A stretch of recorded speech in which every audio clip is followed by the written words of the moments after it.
Last panel of the day, and again, as Nick said, thanks for all of you, for all your energy and last bit of efforts. So sitting to my right, I have three very successful founders. They've been through an extreme journey here in the UAE for the last, I would say, 4 or 5 years, and really venture only really started at the point where a lot of them started their own businesses. So they've got some interesting stories to tell. So I think because Aspie's sitting to my far right, and I'm a big user of Just Clean, I would say I haven't done my own laundry in a long time because of his app.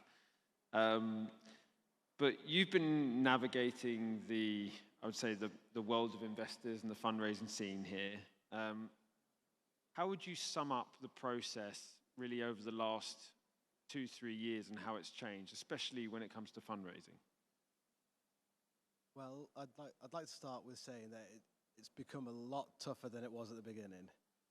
So we started and we were very fortunate to be able to have what they say is money thrown at us, because we didn't go out looking for funding, but we attended a lot of events talking about our business, and we had a lot of interest from investors from an early stage, because it's a marketplace.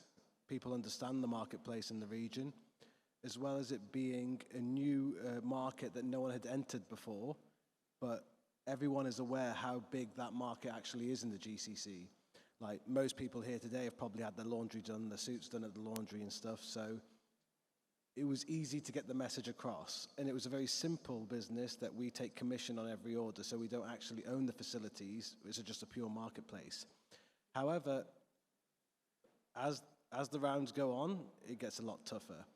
So what I've noticed and what I feel in the region is there's a lot of appetite for early stage, and this is something they discussed on the panel before this one, is that people prefer to come into the seed and the pre-seed stages than they would to come into Series B and Series C. It becomes a lot tougher. And also, I feel like the mandates of the investors and the VCs in the region weren't very clear as we were getting on through the round. So you'd sit with an investor early stage, they'd say, no, we're a late stage investment. But then when you sit with them late stage, they say they've changed their mandate overnight and become a pre-seed and early stage investment.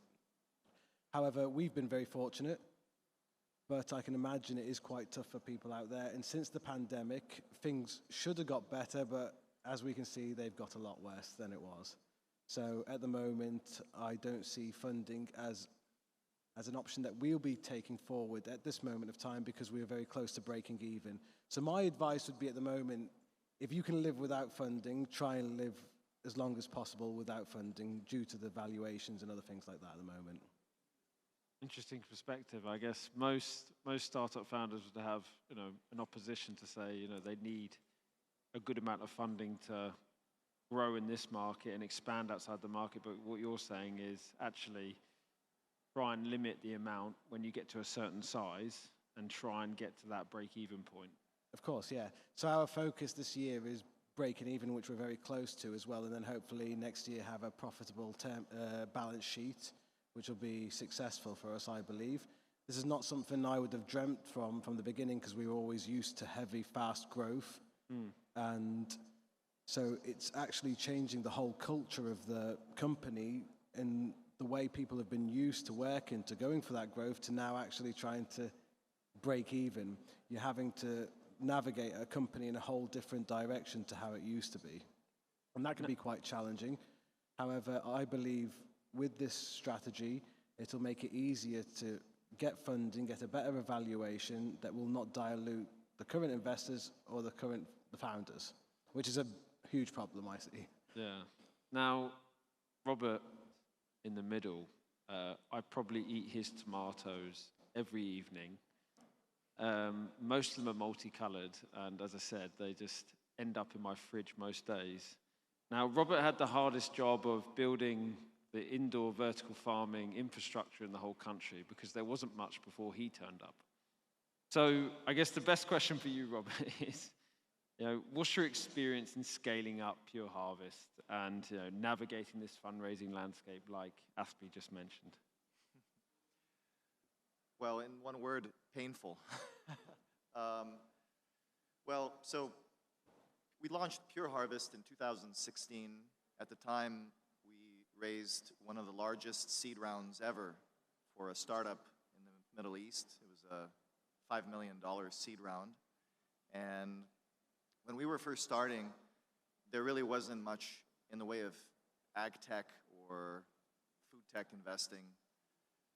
So what our experience has actually been that we've had to really pioneer our sector, not just from what we're doing with respect to indoor farming, but even a lot of the financial, you can say fundraising models we've actually had to invent along the way. For instance, we closed a $50 million Sukuk bond in 2021, and that was sort of a first of its kind venture debt type instrument, which really hadn't been seen before in the region for such an early stage company, which we were at the time. And then even going back further, we were actually one of the first companies to go through the Mohammed bin Rashid Innovation Fund funding program, where there's effectively a sovereign guarantee given by one of the investment funds of the ruler of Dubai, and then it unlocks funding, for example. But there's a challenge, even with that sovereign guarantee, we were struggling to get traditional banks to give us financing because our first project that we were building was actually cash flow negative. And so nobody could really understand that, how is it that you're actually building a farm, which is a commercial proof of concept pilot, but it's going to be cash flow negative? We're not going to do it. And so they didn't understand, the whole idea is that, look, we're proving a new business model. If it works, then we can scale. And so that sort of thinking, is what, we've had to really develop. But I guess the first few years, the traction was really tough. We really saw an opportunity here to leverage technology, to localize food production, displace imported expensive product. But there were a lot of established paradigms going against what we were doing. The whole idea of trying to grow tomatoes in the desert, seemed pretty crazy. Everyone, believed that, well, the right thing to do is to import it from Egypt or somewhere in North Africa. And so it felt the first few years as if you're investing 150% of your time and energy to get 5% progress. But the reality is that we did hit you can say a kind of a tipping point after our proof of concept. We were able to secure our Series A right before COVID. And then we managed to build a few more projects now. And so we've reached a point where we've effectively de-risked the business model and the technology to secure sovereign wealth fund capital, and we've kind of been now scaling up finally. But I'd say it was like 3 or 4 years of slow growth, and then really most of the growth has been in like the last 2 years for us. Brilliant. No, it's, I love the story of your business, and then obviously you've got more to tell, I'm sure. But moving on to Vaz, I stream computer gamers, I stream all sorts of sports, and I spend a lot of time in front of a screen these days. And obviously being in the Middle East, you sometimes don't get exposure to, if I want to watch sports in different countries, if I want to watch certain events. So scaling your startup, can you highlight some of the specific strategies that you found particularly effective, in accelerating the growth? Because you've grown a lot in the last couple of years since the startup. So can you tell some of the strategies that you used and you learned through that growth cycle? Sure. So at Views, we started on a mission on building a global platform and a global success story from the region. On a global scale. So we started with that mission in building an immersive streaming platform that streams sports, entertainment, lifestyle, and we built a subscription and advertising model on the platform itself.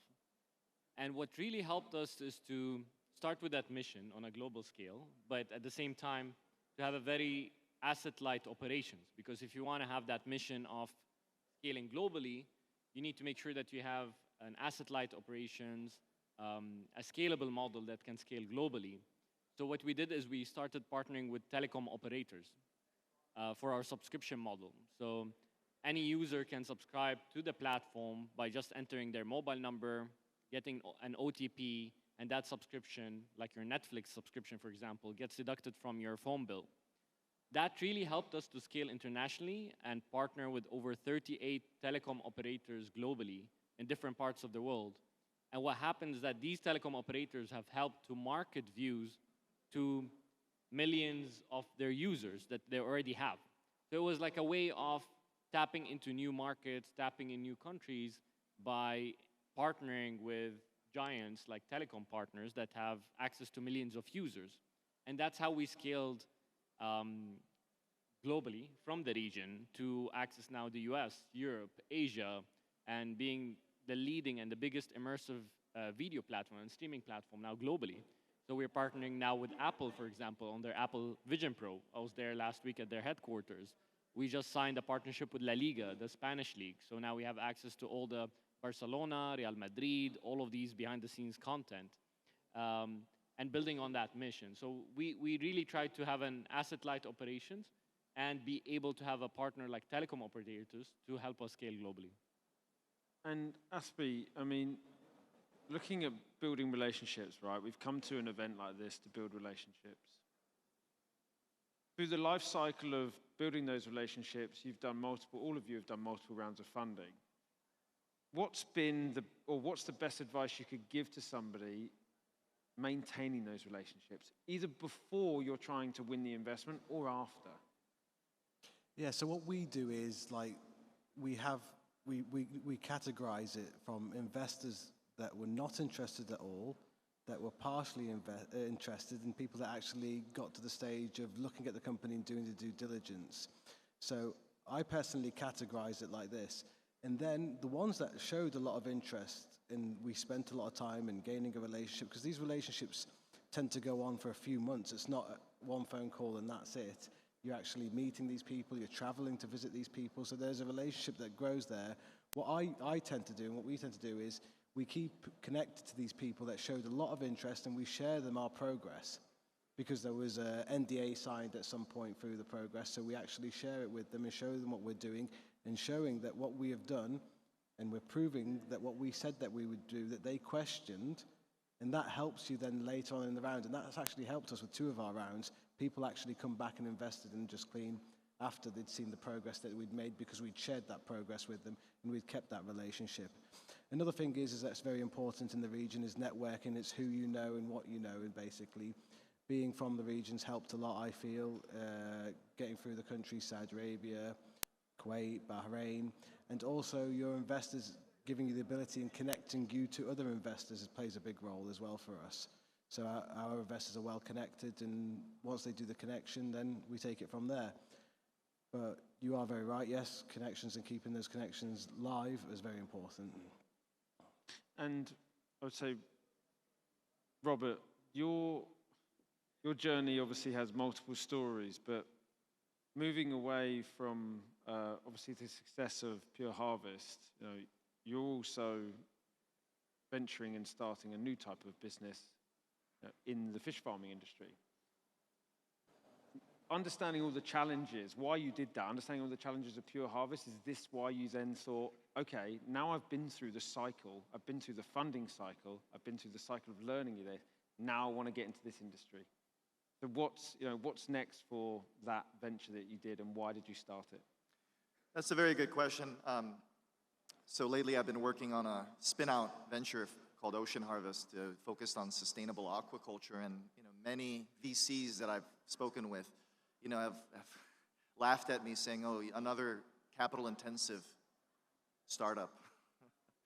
And that's also a point to be made even with Pure Harvest, is that we never really received any VC backing in Pure Harvest.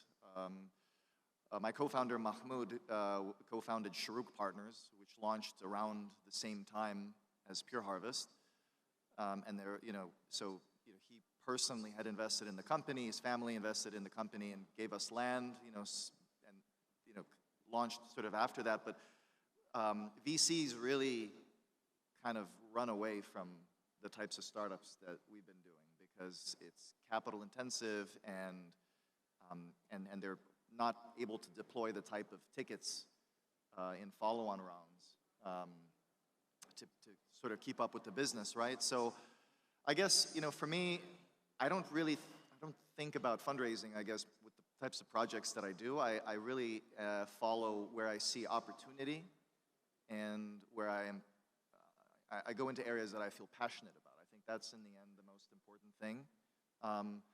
I think money follows great business opportunities, and in the case of Pure Harvest, there was an amazing market opportunity in the company that I'm working on now. There's, in some ways, even a better market opportunity. So with Pure Harvest is working on fruits and vegetables, and there's some seasonal regional supply. With aquaculture, you have certain species of fish like salmon, which you have 12,000 tons of salmon imported every year, flown in on planes from Norway. So if you're able to use technology to localize that supply chain, it's a huge opportunity, and it's a global opportunity. So I'm kind of drawn into ideas and businesses that I'm passionate about and I see opportunity in. And it's a little bit easier, you can say, the second time you do a company, because you built, kind of a track record, a personal brand, and there's some sort of foundational trust. Is your goal to get it the same track as Pure Harvest, Ocean Harvest, just to go the same growth? Or obviously better, faster, more efficient? Yeah, I mean, there's a lot of differences between the two businesses, but I mean, that's sort of the plan as well, is to kind of start with a commercial pilot and then kind of from there. Scale, right? But yeah, it's tough. It's not quite the same as these guys. I envy their business model. Now, you spoke a bit about diversifying your investment, options and sources. So-called one type of funding, what you were saying, can be a little bit risky at times. So, Khalid, why is it so important? I mean, we're at obviously a conference that is labeled as the Family Office Conference. I think I've seen your cap table online. You've got a very diverse cap table. So would you say that to any startup founders, it's very important to have a diverse group of people on your cap table from different industries? I would say yes, definitely. It's always good to have a diverse sources of capital and funding, from family offices to VCs to even institutional strategic investors. So on our cap table, you'll find some founders, like the founders of Kareem are investors. The founder of Souk is an investor with me. And then, so I have that great people that can add value, not only the capital. And then I have some institutions like Ian Capital, which is Etisalat, one of the biggest telecoms in the region. So they can help us to scale through their partnership and their network. And then we have a couple of VCs that can always support us, guide us, provide us the right value. And then, of course, family offices that have a great network. Many family offices that have joined, I was so impressed by the amount of key people that they know, the CEOs of top companies. And usually, they do these gatherings. And when I go to these gatherings, I get the most benefit out of that, because they're very well connected into the real world, into the business world, where this is where the companies can grow and scale. And this is where, in these many gatherings, we've closed many great deals in terms of scaling the company and so forth. So, and then when you want to raise new future funding, if the VCs are slowing down, but you have family offices that are always maybe looking into great deals or great options, as well as institutional VCs, which is company-led funds, which are they have the funds that they can always deploy. So it's always very important to have a diverse cap table with great sources of capital. It helps you in all different ways. And over to Aspi, because you brought it up earlier, and I quite like the topic. So success isn't always in the amount of money that you raise. Can you go more into that in terms of, we all see these big companies online and they've raised 30, 40 million. We're like, wow, what a successful company. And over here, I guess we're going through that VC cycle of, we're still growing. Saudi are now putting a lot of money into the VC ecosystem. We're seeing some of those big rounds happening again. And everyone's like, wow. So again, going through that cycle, you guys have been through the pain. You've seen the first kind of wave. now you're kind of sitting back going, okay, it seems like it's happening a little bit again, but you're taking a bit of a different stance. So can you go a bit more onto the topic of success in scaling isn't just about raising funds? What is it? Yeah, of course, because I always say fundraising isn't success, it's part of the journey, it's not a destination. Like, we discussed this earlier, basically, when we've put out a PR saying that we've raised 8 million, everyone's calling you thinking you're a millionaire and your company's become successful, and that's just the beginning. And I feel maybe in ways we might have raised too much too early. I thought that when the pandemic happened. So basically, you raise 8 million, 10 million, and there's targets on you, and you've got to achieve these targets, which are impossible. It then makes it harder for you to then raise more funds later on. So I would always say, take as much as you need. However, there's a saying, and we discussed this earlier, if money's on the table, take it. But then that can become a problem later on. I feel like people are chasing evaluation after evaluation, and that only harms the founder. It benefits the VCs and the investors, but it couldn't actually harm the founder. So I feel I would have done things a bit differently. Not that it's affected us drastically, but if I was to do a startup again, I think I'd be more smart in the way of I'd do fundraising. And you just mentioned the cap table as well. I think it's very essential to have a good cap table and a very good board, because that can actually take your startup into directions you don't want it to go, based on who you've raised money from early on.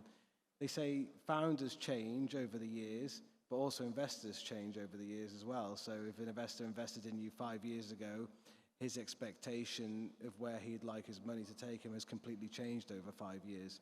So get those investors on board that are really going to help you, that have done it before, as Khalid mentioned, and as well as don't over-raise. And think of it this way, if anybody sees one of these videos online after this, they're going to be thinking, well, I want to move my startup to the UAE. I've heard great things about the Middle East. Given your experience, do you think that the landscape is now better than what you were when you started Pure Harvest, in your honest opinion? Or do you think people just have to go through the same cycle? Well, so I would say yes and yes. I mean, meaning I think that definitely the ecosystem and the landscape has improved, but I think that definitely for a lot of first-time founders in particular, it's going to be still a challenging path going forward. So I think what's really important is to focus on your product, to focus on what you're doing.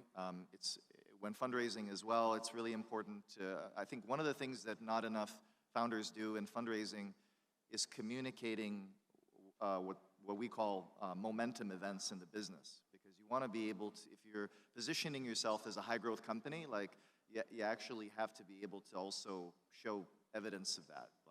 And there are a lot of founders when they're going around fundraising, they're talking about like what money they need, and they're trying to pitch the future, and they're saying, they're out with their hands out asking for cash, but the way that you actually need to be hooking, these investors usually is by showing that you're also making progress in the business itself. Focus on what progress is the business doing, because otherwise investors are gonna, if they sense that you're focused too much on fundraising, but the business isn't really moving, then, well, it's not gonna get them excited as much. So I guess. But with all these new funds setting up in ADGM, all this new level of expertise coming in, all the big corporates like a G42 is now expanding into different arms. Surely that has to attract more talent and more money, or again, is it just kind of like startups are still going to go through a little bit of the pain that you guys went through? Yeah, I mean, look, it's really exciting what's happening here in Abu Dhabi. If you look at ADGM and you look at all the activity. Agreed. When I first came out here 10 years ago, you really sometimes struggle to find someone that wasn't working in the oil and gas sector in some way. And nowadays, it's like so diverse. I mean, I met someone working in climate finance and opening up a carbon credits, trading exchange. Brilliant. And like, it's just unbelievable the types of professionals that you meet nowadays in Abu Dhabi. Yeah. And I think that is really helpful. terms of attracting more people to come. It's helpful in terms of attracting investors. And I think the quality of life is really good here as well. I mean, I find it. But overall, yeah, I mean, I think that definitely the ecosystem and the investment landscape here is so much more mature and better than it was just years ago. Yeah, agreed. And Khalid, when you started Views, I mean, did you always have that image of taking the business internationally? Because not many companies here do.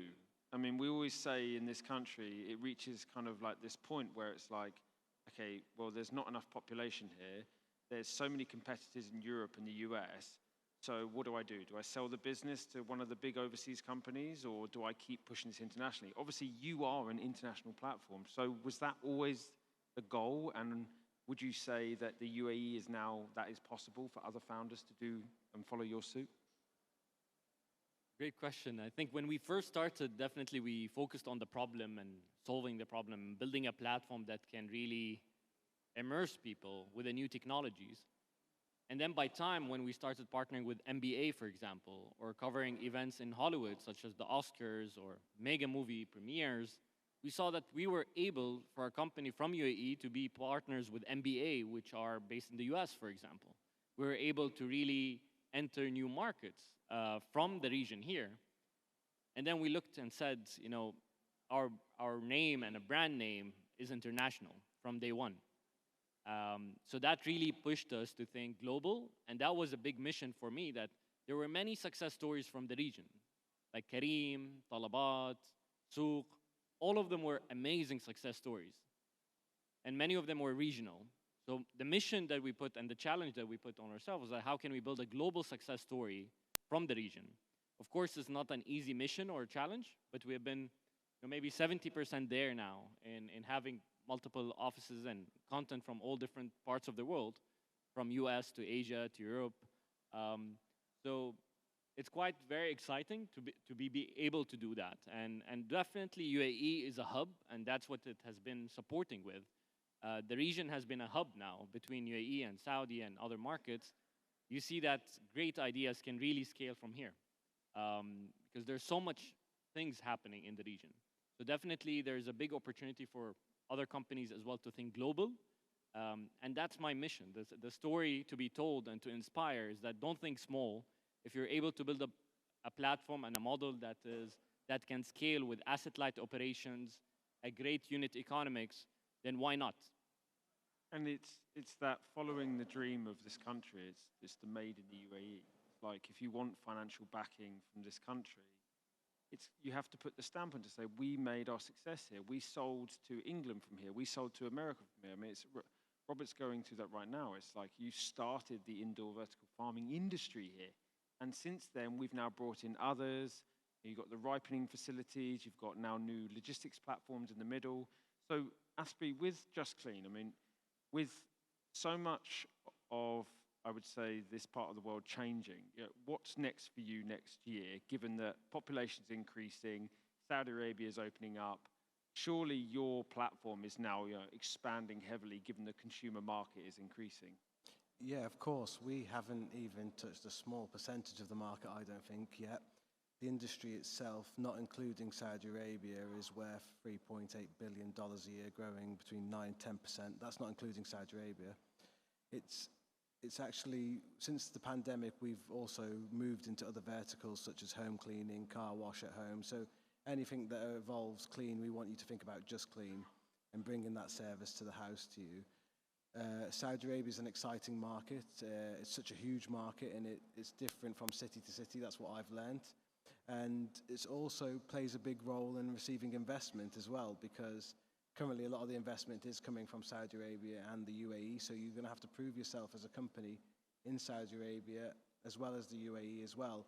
And that becomes quite challenging, because as a founder and as where you want to invest that fund is where you're getting quick growth, and it might not be coming from there, it might be coming from the other markets. But you've got to adapt to trying to live a different stage in every market that you're operating in. So in Kuwait, we're very old now compared to we are in Saudi Arabia, and it's having to get the team to quickly change the mindset to go back to step one again in Saudi Arabia, and that can be quite challenging. As well as another challenge is I think what we did, and maybe it was good, maybe it was bad, is that we expanded very fast from country to country, that we actually didn't get our feet on the ground in each country that we expanded in. So maybe that's something I'd do quite different now. However, there's exciting opportunities across the region, and we've looked at other regions, but however, I don't feel that we've mastered completely every country that we're operating in at the moment. So this next year, we'll focus on enhancing our performance in certain cities that we're operating in. Brilliant. And Robert, with this new ocean venture, I mean, what are you going to do different in 24, and how are you going to achieve the success of Pure Harvest with Ocean Harvest? Well, that's something that's a question we're asking ourselves every day. I think that, now in particular is that tough time, I would say, to be raising early stage capital. And, my industry in particular, with aquaculture, there's been a lot, I would say the sector of controlled environment agriculture more broadly has really gone through a difficult time the last 18 months. There have been a lot of, companies that have been fundamentally uneconomic, that have gone under. We, with Pure Harvest have been fortunate in that we do vertical farms, but most of what we do are industrial scale high-tech greenhouses, using a more, you can say, established technology adapted for this climate region. And, so we are actually about to turn cash flow positive with a very long runway. So we're more fortunate than many of our competitors. But both sectors that I'm in right now are actually, in some ways, out of favor right now with a lot of institutional investors, because they're looking at kind of the apocalypse that's been happening, globally, with similar companies. And there are companies that are performing well and that are doing well, but there have also been a lot that have, whether they raised a lot of money through these SPACs, a couple years ago, and haven't been doing well. So it's you have to find ways. For us, it's also about survival. I think everyone in many startups right now, they're with the timing right now in the market for fundraising. The focus is on, limiting burn, trying to get to cash flow positivity and survival, I think, for the moment. Brilliant. Really good So- advice. So yeah, again, I like to look at the outlook, right? And with views, I mean, given that a lot of sport is coming to the region, seems like actually you may not have to go internationally. Seems like everybody's hosting their NBA. I still know the Sail GP. Obviously, F1 starts this weekend, but that's already been here. It seems like the attractions are coming to the Middle East. So are you going to, focus on still expanding internationally, or are you going to say, actually, a lot of people are coming to us? What's the goal for 24? So as a platform, we're very happy that there's a lot of things happening from the region, which is great, which makes it a bit easier for us as well to live stream or create that immersive content to millions of people around the world. But at the same time, gaining user base on a global level is just through marketing and word of mouth and organic growth. So it doesn't matter where the event is happening, but it matters where the users that are interested in this. So definitely we're very excited to collaborate with local football clubs that we're signing up with, local events that are happening, like Formula One tomorrow. You can watch some snippets live on Views, for example, on it. So we're very, very looking forward. And these boxing events, there's a couple of huge boxing events that happened a couple of weeks ago. You can find them on the platform, which has a huge audience on an international level. So that helps us as well a lot to have international content that can be consumed by a global audience. So definitely, we're very excited for the region. We're very excited to have these big events happening here in the region and building a global success story for the region and for the companies in the region. But what's your target for next year? What do you want to achieve platform? What's your dream at the end of, let's say, the start of 25? Start of 25, I think we've been always wanting to double the business year on year. We are as well aiming very closely in the next couple of months to reach profitability as well. So we've optimized our margins by 22% in the past 12 months.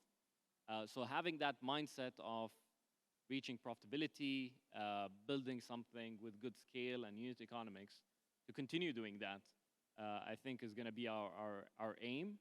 And then growing further in different markets, like in Europe, US. And while we were talking, I was like very remembering and saying it was a great milestone to have maybe 5 or 6 investors, family offices, and VCs from the US and from Europe investing in Views. Because many times you have regional-only investors that invest in local companies. So that was a challenge, but we've done it.